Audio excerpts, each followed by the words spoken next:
Mahigit 200,000 halaga ng hinihinalang shabu ang nakumpiska ng Bataan PNP na kung saan arestado ang 4 na individual matapos ang sinagawang buy-bust operation sa Barangay Old San Jose, Dinalupihan, Bataan.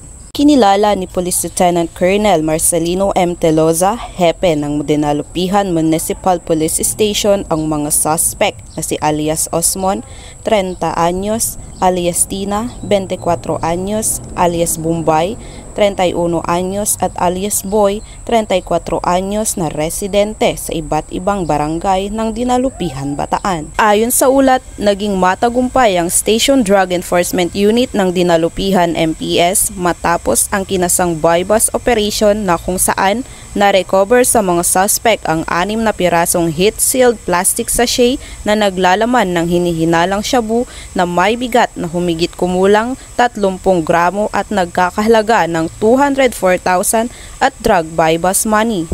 Ang mga suspect ay nahaharap sa kasong paglabag sa Section 5 at 11 ng Article 2 ng Republic Act 9165 o Comprehensive Dangerous Drugs Act of 2002.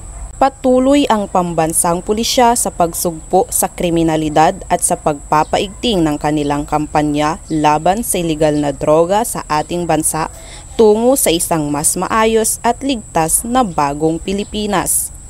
Mula dito sa gitnang Luzon, ako ang inyong PNN correspondent, Patrolwoman Gilly Advincula Peña, alagad ng batas, tagataguyod ng Balitang Pulis.